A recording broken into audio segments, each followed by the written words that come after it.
पशुपति कुमार पारस और चिराग पासवान की बीच की टकरार भाजपा के लिए बनती जा रही है चुनौती। इस सवाल का जिक्र करना इसलिए जरूरी है क्योंकि नीतीश कुमार एक तरफ विपक्षी एकता को दिन ब दिन मजबूत करते जा रहे हैं, तो दूसरी तरफ भाजपा गठबंधन के मुद्दे से पिछड़ती जा रही है। स्थिति ये है कि भाजपा के कई पुराने सहयोगी गठबंधन से किनारे कर चुके हैं और नई पार्टी से गठबंधन की बात ज्यादा आगे नहीं बढ़ रही है। हालांकि भाजपा को अब सबसे ज्यादा उम्मीद उपेंद्र कुशवाहा और चिराग पासवान से है।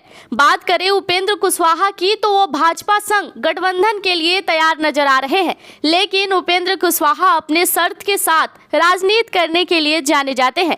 ऐसे में भाजपा का इनके साथ गठबंधन होता है तो इस बात पर नजर सबकी होगी। पर भाजपा के लिए असली चिंता पशुपति पारस और चिराग पासवान के बीच बढ़ती दरार है। दरअसल भाजपा और लोजपा के बीच 2019 के लोकसभा चुनाव में गठबंधन था, जहां लोजपा को 6 सीट मिले और 6 सीटों पर जीत भी प्राप्त हुई। इन सबके बीच लोजपा के संरक्षक रामविलास पासवान की मौत हो गई और पार्टी में दरार आ गया। बता दें कि पशुपति पारस को इससे नाराजगी थी कि चिराग पासवान किसी की सुनते नहीं थे, जिसके बाद लोजपा के 5 सांसद के साथ पशुपति पारस ने मोर्चा खोला और केंद्र में मंत्री बन गए।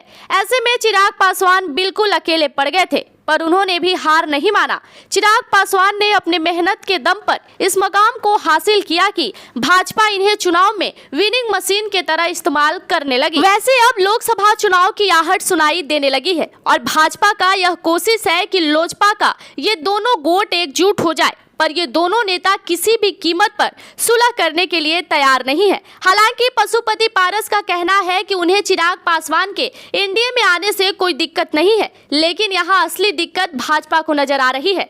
दरअसल ऐसा अनुमान है कि पशुपति पारस और चिराग पासवान के साथ गठबंधन करने के बाद भी भाजपा को 6% वोट से ज्यादा का लाभ नहीं होने वाला। वहीं भाजपा अगर दोनों पार्टी से अलग अलग गठबंधन करती है तो सीट बंटवारे के समय परेशानी होगी। वैसे भी पशुपति पारस और चिराग पासवान दोनों खुद को रामविलास पासवान का असली उत्तराधिकारी बताते हैं। ऐसे में इन दोनों की सीट की डिमांड भी ज्यादा हो सकती है, जिसको स्वीकारना शायद भाजपा के लिए मुश्किल हो जाए। इसका अर्थ ये हुआ कि भाजपा को लोजपा के इन दोनों पार्टियों से अलग अलग गठबंधन करना थोड़ा मुश्किल है। अगर वही भाजपा इन दोनों पार्टियों में से किसी एक पार्टी को भी किनार करती है तो फिर दलित का वोट बिखरने का डर होगा। खासकर भाजपा इस वक्त चिराग पासवान की नाराजगी झेलने के मूड में नहीं है।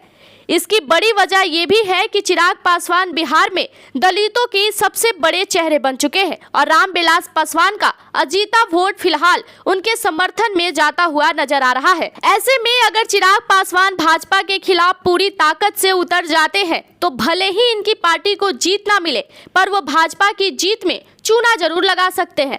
इसका सबसे बड़ा परिणाम बिहार का पिछला विधानसभा चुनाव है, जहां चिराग पासवान ने जेडीयू के खिलाफ उम्मीदवार उतारकर नीतीश कुमार को जोर का झटका दिया था।